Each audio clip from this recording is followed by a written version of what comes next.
El día de hoy vamos a ver diseños por bloques completos al azar.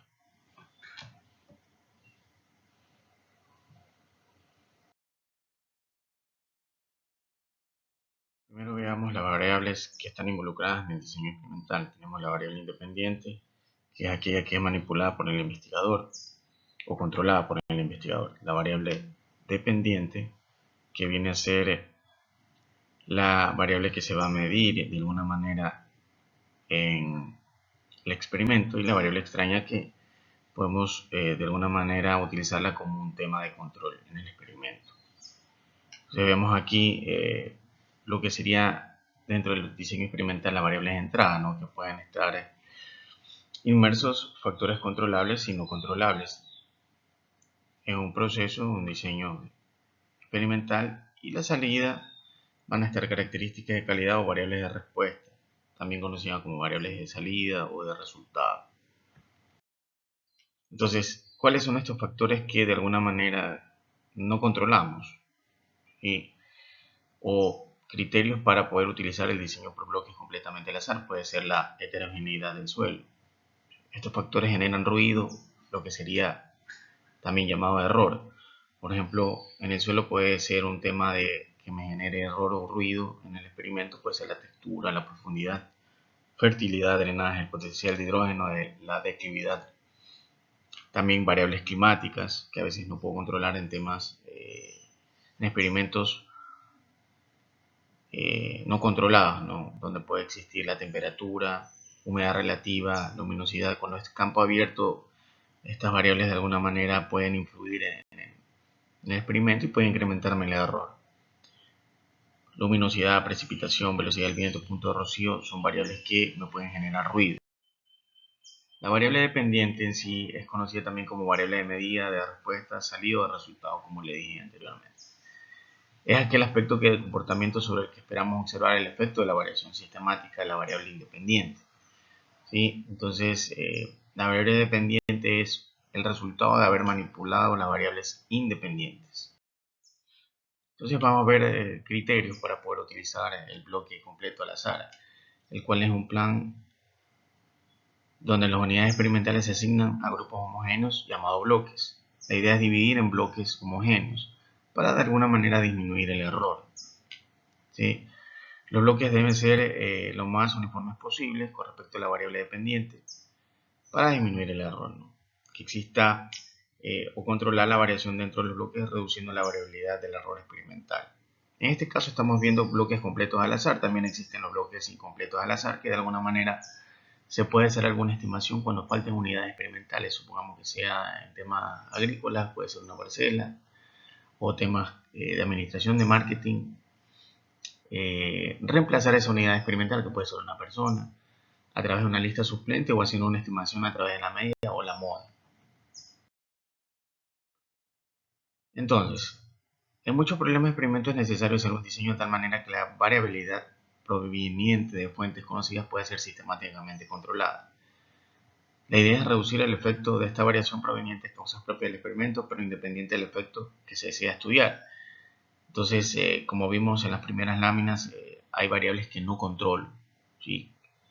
No controlo temas de experimentación agrícola, farmacéutica, por ejemplo, el marketing, administración, variables que no puedo controlar, variables externas que de alguna manera pueden influir, porque lo que se quiere medir más bien es el efecto que tengan las variables independientes, no variables externas. Entonces, la cuestión es reducir ese efecto de variables no controlables. Para los fines del análisis de varianza, el bloqueo introduce un efecto adicional ficticio cuyo objetivo es separar el error experimental. Entonces, la idea de bloques es que se cree este efecto adicional para un poco disminuir el error experimental. Entonces, una de las formas es dividir el material experimental en tantos bloques como número de replicaciones a utilizar. Entonces, aquí la replicación se convierte en bloque.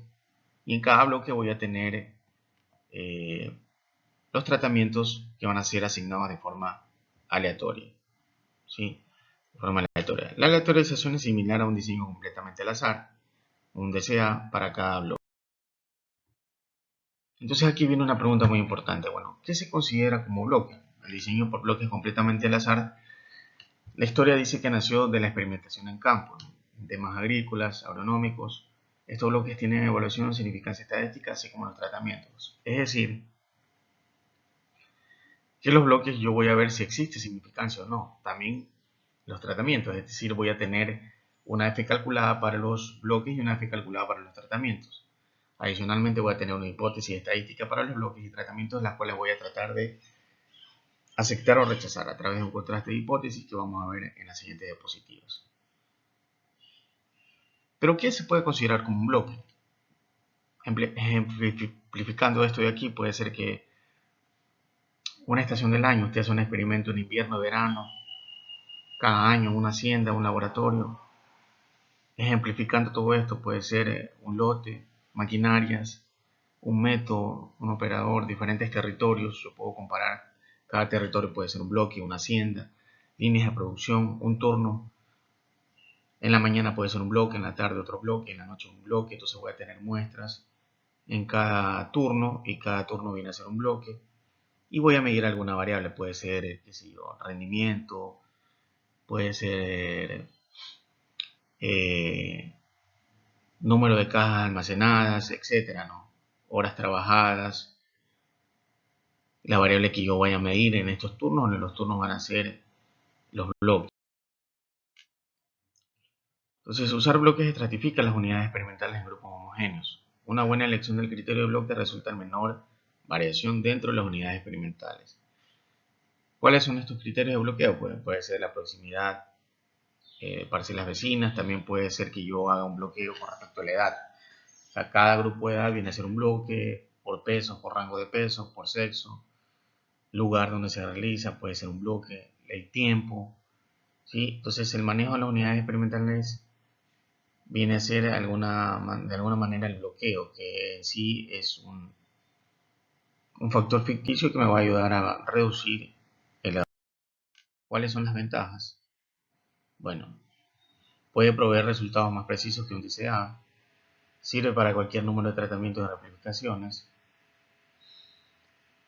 Los tratamientos no necesitan tener tamaños de muestras iguales, ¿no? Y ya si no tiene muestras iguales o tamaño de muestras iguales se llama bloque incompleto. El análisis no se complica si se debe descartar por alguna causa un tratamiento o un bloque. Se puede introducir deliberadamente variabilidad en las unidades experimentales para ampliar el rango de validez de los resultados y sacrificar la precisión de los resultados. También hay desventajas, ¿no? Las observaciones faltantes dentro de un bloque requieren cálculos más complejos, como les decía, ¿no? Puede ser que yo haga una estimación a través de la media o la moda o alguna otra estimación, dependiendo de la variable, si es cuantitativa o cualitativa. Y si es cuantitativa, puede ser cuantitativa discreta o cuantitativa continua. Otra desventaja es que los grados de libertad para el error experimental no son tantos como en el DCA. ¿Sí? Más adelante veremos cuáles son los grados de libertad necesarios como para poder observar matemáticamente significancia en el modelo, ¿no? A veces muchos se preguntan cuántos tratamientos debo poner, cuántas réplicas debo hacer. Obviamente el DCA es más sencillo, te va a dar más grados de libertad en el error, pero el DBCA definitivamente tiene mayor eficiencia que el DCA. ¿Cuáles son otras desventajas? Bueno, en esta desventaja se requieren más presunciones para el modelo, no interacción entre los tratamientos y bloques y varianza constante de bloque a bloque.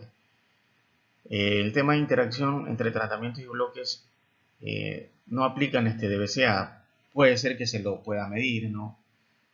Tratamiento por bloque, cuál es la interacción, más bien en diseños factoriales o de más de un factor, de 2 en adelante ya pueda utilizarse una interacción para ver si hay significancia o no entre esa interacción de esos factores. Entonces, veamos aquí el modelo, ¿no? El modelo de efectos fijos, que pueden ver en otros videos qué es efectos fijos y qué son efectos aleatorios. Existen análisis de varianza de efectos fijos y efectos aleatorios.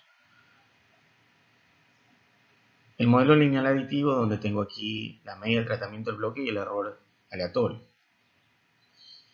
donde y es la variable de respuesta o dependiente. Entonces voy a tener que mu es la media general común a todos los tratamientos y a todos los bloques.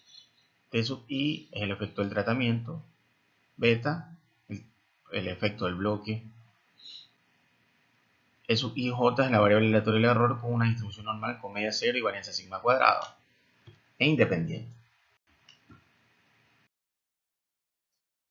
Entonces, cada bloque viene a ser una replicación, ¿sí? Y consecuentemente el bloque va a ser una fuente de variación, la cual va a tener sus sumas o medias cuadráticas, va a tener una fe calculada y obviamente va a tener un contraste de hipótesis. En cada bloque, ¿sí?, va a tener asignados los diferentes tratamientos de forma aleatoria, ¿sí?, de forma aleatoria. Entonces cada tratamiento va a aparecer una sola vez en cada bloque, de forma aleatoria. Aquí vemos una imagen como para poder gráficamente visualizar cómo podría ser esta asignación. Entonces, en la hipótesis estadística tenemos, para efectos fijos, la hipótesis, este sistema de hipótesis que está compuesto por hipótesis nula y alterna. Estas son hipótesis estadísticas, las cuales son una traducción matemática de la hipótesis de investigación. La hipótesis nula es que todos los tratamientos son iguales o que tienen un efecto nulo. La hipótesis alterna es que los tratamientos, su media, es diferente entre ellos, ¿sí?, porque al menos uno de esos tratamientos tiene un efecto no nulo, o será el más eficiente. Mientras que en los bloques, la hipótesis nula es que los bloques tienen una igualdad con respecto a su media. Y la alterna es que los bloques son diferentes con respecto a su media. Al menos un bloque tiene efecto no nulo, será el más eficiente. Gráficamente, ¿qué quiere decir la hipótesis nula? Esto sirve igual para el tratamiento como para el bloque, ¿no? De que sus medias se solapan y van a estar, estadísticamente van a ser iguales. Esto sería gráficamente una explicación de la hipótesis nula. De la alterna sería que son diferentes, ¿no?, sus medias, tanto para tratamiento como para bloque. ¿Se dan cuenta? Tengo una media para el tratamiento 1, 2, 3 hasta T sub i. Esto también puede aplicar para el bloque, ¿no? Cada bloque tiene una media diferente. Entonces, la hipótesis alterna está explicada aquí gráficamente, donde sus medias, tratamiento y bloque son diferentes. Que eso es lo que uno busca. Busca uno eliminar o rechazar la hipótesis nula y aceptar la hipótesis alterna, porque proviene de nuestra sospecha de que existen diferencias estadísticas entre sus medias. Entonces aquí una breve explicación del objetivo de la ANOVA de efectos fijos, ¿no? Contrastar la hipótesis con respecto a la población, es decir, los tratamientos son fijos y representan a toda la población de tratamientos, mientras que en el ANOVA de efectos aleatorios hago el contraste de hipótesis donde los tratamientos son una muestra que ha sido tomada aleatoriamente de una población. Existen, por ejemplo, 10 insecticidas en el mercado y usted tomó 4 de los 10. Entonces ese va a ser un análisis de varianza de efectos aleatorios, porque usted tomó aleatoriamente 4 insecticidas de los 10 posibles. Y usted va a concluir que de ese resultado de análisis de varianza va a extrapolar ese resultado a la población. ¿Ok? En cambio, en efectos fijos, supongamos que existen los 10 insecticidas y usted tomó los 10 en el experimento. Entonces usted va a concluir con respecto a la población. Aquí no tomó muestras de insecticidas porque está tomando todos los insecticidas que existen en el mercado, que serían los 10. ¿Ok? Entonces aquí hay un ejemplo de análisis de datos, donde voy a ordenar en filas los tratamientos y en columnas los bloques. Voy a sacar las medias de los tratamientos en forma de fila y las medias de los bloques en forma de columna. Esto ya se realiza cuando una vez usted haya medido las variables de respuesta en campo, en laboratorio, en vivero, invernadero. Campo puede ser un tema agrícola, campo puede ser usted ha realizado una encuesta. Entonces usted ordena esto de aquí, la información para poder hacer el análisis de varianza. Entonces aquí tenemos el esquema de análisis de varianza. Entonces la fuente de variación, tratamiento, el bloque, que en sí es la repetición, pero ahora se convierte en una fuente de variación, el error experimental y total. Los grados de libertad, sus sumas cuadráticas, sus medias cuadráticas y las F calculadas, tanto para tratamiento y como para bloque. Si tengo F calculada para tratamiento, quiere decir que voy a contrastar una hipótesis para tratamiento y lo mismo para el bloque. Voy a contrastar una hipótesis con respecto al bloque. Sumas cuadráticas del bloque, del tratamiento y de total. Aquí está el efecto o el factor de corrección, y punto al cuadrado, dividido para n. Aquí tengo el factor de corrección, donde aquí la suma cuadrática del error se obtiene bajo una subtracción o diferencia, ¿no? Que es la sumatoria cuadrática total, donde es la suma con mayor o la cantidad más grande, menos la suma cuadrática del tratamiento y suma cuadrática del bloque. Es importante que cuando haga esta diferencia ponga siempre la suma cuadrática total primero, porque es la suma más grande. Caso contrario, le va a salir que la suma cuadrática del error va a obtener un valor negativo, ¿sí? Entonces la suma cuadrática se la ubica primero para que cuando usted reste los otros componentes o las otras fuentes de variación, sus sumas cuadráticas, no le vaya a dar la suma cuadrática del error negativa, ya que las sumas cuadráticas deben ser un valor positivo al ser sumas de todas las observaciones al cuadrado, ¿sí? Debe darme positivo, ya que al estar la unidad o la observación elevada a un índice par, me va a devolver un valor positivo. Si sumo valores positivos, voy a tener valores positivos al final. Entonces, para saber si de alguna manera existe significancia en tratamiento bloque, voy a tener la f calculada, debe ser mayor a la f del alfa de los grados de libertad del tratamiento, ¿sí? Y los grados de libertad del error, donde si ocurre esta desigualdad se rechazaría la hipótesis nula. Ahora, hablemos sobre los grados de libertad. Decía que matemáticamente deben ser al menos 12 los grados de libertad del error, ¿sí? La idea detrás de esta regla es que los valores críticos derivados de algunas distribuciones como la t de estudiante o la f casi se estabilizan después de 12 grados de libertad, ¿sí? Esta estabilidad proporciona unas mejores conclusiones y observar si existen diferencias entre los tratamientos o bloques, entre las fuentes de variación. Al existir menos grado de libertad no se observarán estas diferencias significativas en el modelo, por eso es importante que tenga como al menos 12 grados de libertad. ¿Qué sucede? Que usted puede tener menos grado de libertad y supongamos que sí hay diferencias estadísticas, pero en el análisis de varianza le sale que no hay diferencias. Entonces estaría cometiendo un error de algún tipo en el experimento. Por ejemplo, si se planeara un DCA con repeticiones iguales para tratamientos, se igualarían los grados de libertad del error, donde t por r-1 a 12, y se resolvería para r, es decir, se haga una ecuación y despejo r para valores conocidos de t. Entonces despejando me va a salir cuántas réplicas voy a obtener. Se puede seguir estrategias similares para muchos otros diseños, por ejemplo, para el diseño por bloques completamente al azar. Entonces, si ya conozco cuántos t tengo, ¿no? Por ejemplo, son 5 por r-1 igual a 2. Entonces lo que hago nomás es aplicar un despeje para saber cuánto sería r. Entonces veamos aquí, ¿no? ¿Por qué no menos de 12 grados de libertad? Observemos, ¿no? El error experimental aquí es 16, porque de alguna manera tengo 9 tratamientos y 3 bloques, ¿sí? 9 por 3, 27, el total es 26 y aquí el error es 16, lo cual es recomendable y es muy bueno. Estos valores, tanto el f calculado como el p-valor, que es una probabilidad, de alguna manera, si utilicé el 5% de significancia, un alfa de 0.05, aquí sucede que no hay significancia. Pero veamos este mismo diseño con menos tratamientos. Aquí son 4, porque este menos 1. Y bloques sería R-1, que sería aquí 2, pero en realidad son 3 bloques. Miren que los grados de libertad son 6. Efectivamente tampoco hay significancia, pero miren los valores, ¿sí? El valor P, que es una probabilidad. Miren, y miren la F calculada también. De alguna manera, con mayor cantidad de tratamientos, estos valores se esclarecen un poco, son más, se puede observar mayor explicación de que si existe una significancia o no. Con menos grado de libertad, estos números no son tan claros. Claro que en los dos casos sale que no tengo significancia.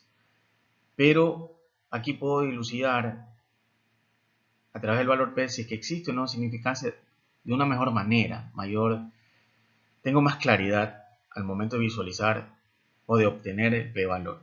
¿Sí? Mira que aquí sale .162.535, pero acá el valor p de alguna manera es más pequeño, a pesar de que la conclusión es que no hay significancia, pero la probabilidad de rechazar la hipótesis nula es más cercana, ¿sí? Porque tengo un grado de libertad del error mayor.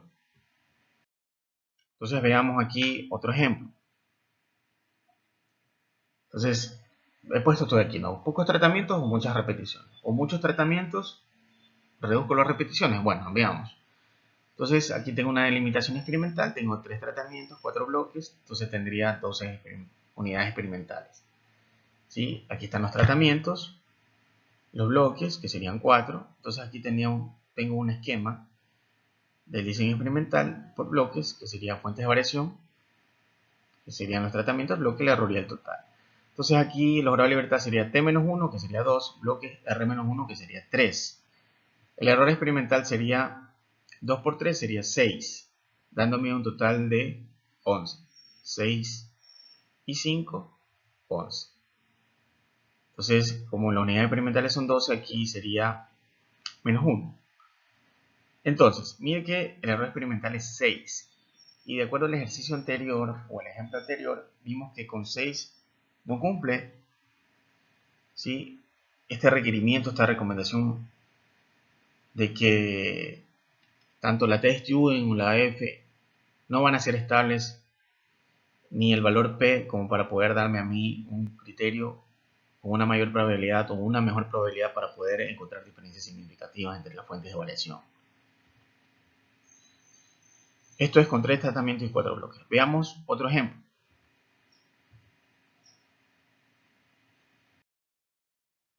Entonces, aquí voy a tener 4 tratamientos, 6 bloques, voy a tener 24 unidades experimentales. Aquí están los tratamientos y los 6 bloques. Tengo T-1, que sería 3, los bloques que son 6, menos 1, 5. ¿Sí? Aquí el total es menos 1, 23, y tengo 15 más 8, 23. Ok, aquí 15 es lo recomendable, ¿no? Mayor a o igual a 12, matemáticamente esto me va a demostrar mayor diferencia significativa o explicar de alguna manera si es que existen diferencias significativas a través de la f o el valor p. Entonces, esto es recomendable, ¿sí? Porque voy a encontrar diferencias o encontrar de alguna manera una estabilización en las distribuciones estadísticas, ya sea la t o la f. Y puede que encuentre o no diferencias significativas entre la fuente de variación, pero es mejor porque se estabilizan estas distribuciones y me van a dar más claridad al momento de aceptar o rechazar la hipótesis nula, tanto para tratamientos como para bloques. Bien, otro componente del análisis de varianza es la suma de cuadrados. La suma de cuadrados representa una medida de variación o división con respecto a la media. ¿Sí?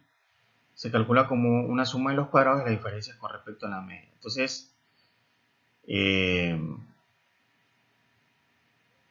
tenemos que, en este ejemplo, suma cuadrática de tratamiento y suma cuadrática de bloque. El cálculo de la suma total de los cuadrados considera tanto la suma de cuadrados de los factores como la de la aleatoriedad o el error experimental. Específicamente, la suma de los cuadrados del tratamiento es la variación atribuida a, o en este caso, entre los insecticidas. Supongamos que estamos con un ejemplo de insecticidas. Mientras que la suma de los cuadrados del error o el tema residual es la variación atribuida al error. ¿Qué serían los cuadrados medios en el ANOVA? Bueno, son de alguna manera una estimación promedio de la variación de cada grupo de la población, que se obtiene dividiendo la suma cuadrática para su propio grado de libertad. Así se obtiene la media cuadrática o los cuadrados medios. Veamos un ejemplo. Se hace un experimento para probar la efectividad de 3 bioinsecticidas. Recolecta 20 observaciones de forma aleatoria, donde la variación entre las medias de bioinsecticida 1, bioinsecticida 2 y bioinsecticida 3 es representada por el cuadrado medio del tratamiento, mientras que la variación dentro de las muestras es representada por el cuadrado medio del error. ¿Sí? En sí, los cuadrados medios vienen a ser un promedio, ¿sí?, de estas variaciones, de cada fuente de variación, del error, del tratamiento, del bloque, mientras que el valor esperado de la media cuadrática del error viene a ser la varianza del modelo, en este caso un modelo ANOVA, un DBCA, donde este valor lo utilizamos para obtener el coeficiente de variación. ¿Sí? El coeficiente de variación es una medida de dispersión donde está de alguna manera su unidad de medición es porcentaje. Entonces, los cuadrados medios vienen a ser un promedio, ¿sí?, donde se toma sus sumas cuadráticas y se lo divide para su propio grado de libertad. Viene a ser un promedio de las fuentes de variación. Y el valor esperado de la media cuadrática del error es la varianza del modelo. ¿Sí? Es la varianza del modelo. Otro componente del análisis de varianza del esquema es el valor P. El valor P es una probabilidad que está entre 0 y 1, el cual resume en un solo valor la significancia o no de las pruebas estadísticas. ¿Sí? Sin embargo, no incluye información cuantitativa sobre estos últimos, más bien es para saber si hay significancia o no. También nos ayuda, así como la F, para aceptar o rechazar la hipótesis nula. Entonces, tenemos aquí que un valor P pequeño que indica significancia puede indicar o no que un contraste tiene diferencias representativas con el valor supuesto en la hipótesis. Pongamos aquí un poco el criterio de aceptación y rechazo. Entonces, el alfa puede ser 1%, 5%, 10%. Va a depender de qué nivel de significancia escoja el investigador. El p-valor, por lo general, como dice acá, queremos que sea un valor pequeño para poder aceptar la hipótesis alterna y rechazar la nula. ¿Sí? El criterio es que si el valor p o p-valor es menor que alfa, si se cumple esta desigualdad, entonces rechazo la hipótesis nula, existiendo significancia. Siempre deseo, en este caso, en este ejemplo, en los diseños más que todo, siempre se desea rechazar la hipótesis nula. La hipótesis nula es aquella que me dice que todo es igual, ¿sí? Todo el factor, sus niveles son iguales y que no hay diferencias estadísticas. Son iguales entre ellos, los tratamientos son iguales, los bloques son iguales, sus medias son iguales. Eso es lo que yo quiero o deseo rechazar.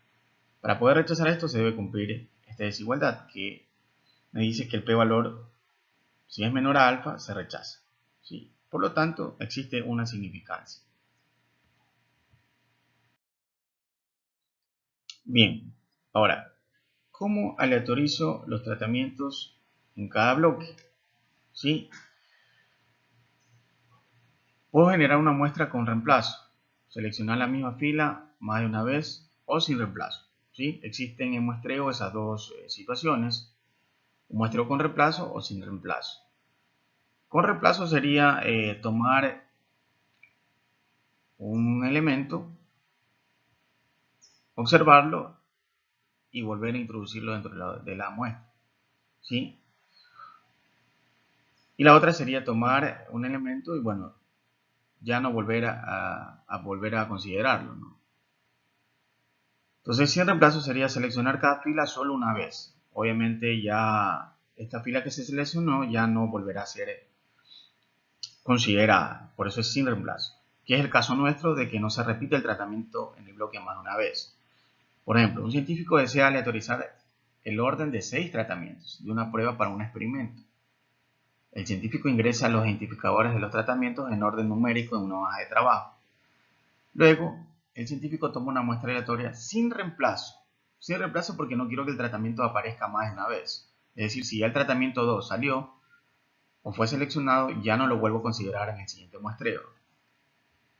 Entonces, les he traído a ustedes el tema de cómo puedo yo aleatorizar. Si lo puedo hacer en Excel, aquí lo hago un ejemplo en Minitab, donde usted se va a calcular datos aleatorios, selecciona muestreo por columnas. Para esto usted debió haber llenado ya esta columna aquí donde usted pone los tratamientos, que es lo que me dice aquí, ¿no? Que un científico desea aleatorizar el orden de 6 tratamientos. Aquí están los 6 para una prueba para un experimento, ¿no? Entonces identifico los tratamientos 1, 2, 3, 4, 5, 6 y de estos voy a aleatorizarlos en el primer bloque. Entonces para poder aleatorizarlos me voy a calcular datos aleatorios, muestreo por columnas, ¿sí? Y esto me va a dar de alguna manera, me va a aleatorizar los tratamientos en el bloque 1. Miren que en la primera unidad experimental está 1, 3, 6, 2, 5, 4. Están de forma aleatoria. ¿Sí? Datos aleatorios, muestreo por columnas y ahí obtengo. Entonces, supongamos que tengo más bloques. Hago el mismo procedimiento. Ya debo tener ingresado a la columna de los tratamientos. Aquí en este caso son 6. Y me voy a calcular datos aleatorios. Muestreo por columnas.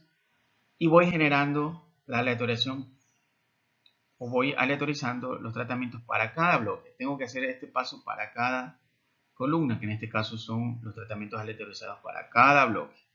¿Sí?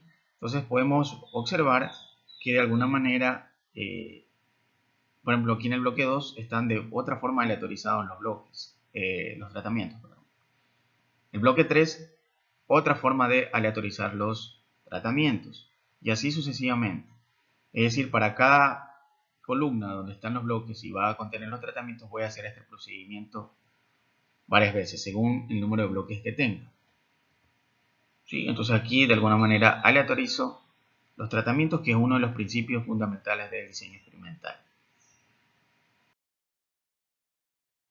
Veamos ahora el croquis de los tratamientos. Un ejemplo nada más.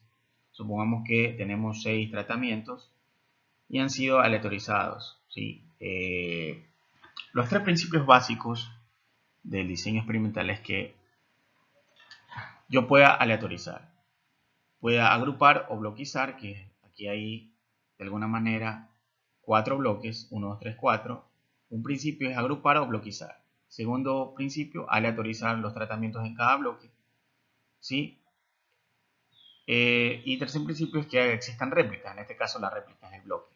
¿Sí? Entonces tengo agrupación, repetición y aleatorización. Son los 3 principios para que pueda ser un diseño experimental o tener un tema de experimentación, ¿no? Que es la replicación o repetición, la aleatorización y la agrupación.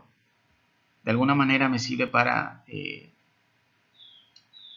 minimizar los errores de cada fuente de variación.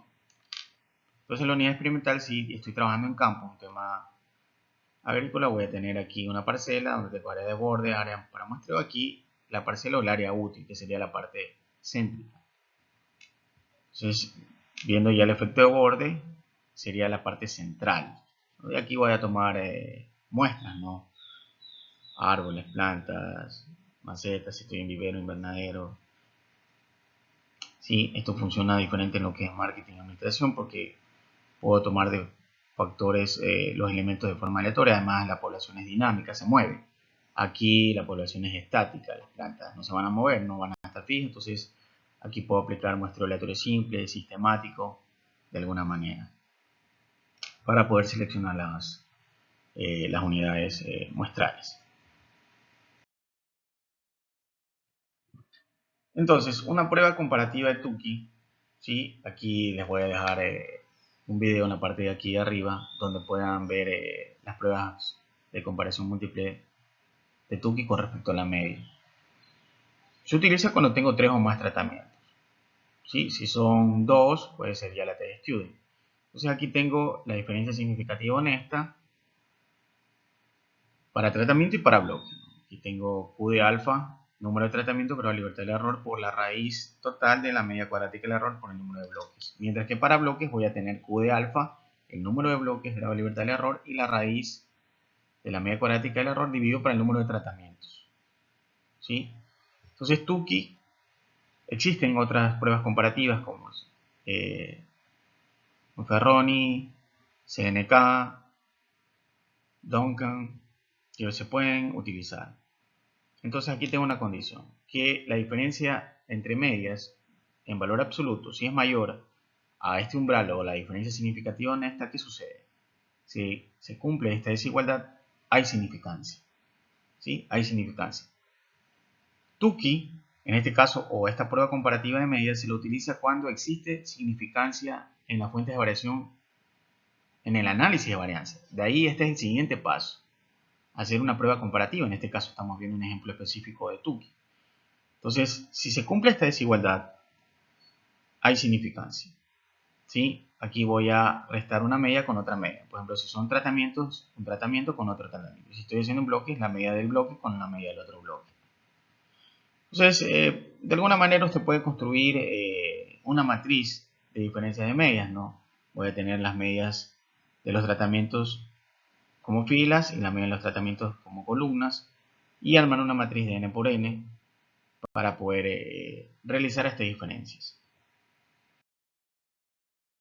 Aquí está la tabla de Tukey, que a veces es un poquito complejo encontrarla. Aquí se las dejo para que ustedes las puedan utilizar en sus trabajos.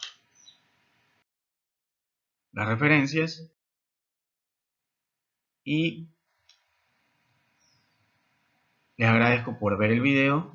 Si te gustó, dale like, comenta, guarda y comparte. Suscríbete para que obtengas notificaciones para más contenido de valor. Gracias.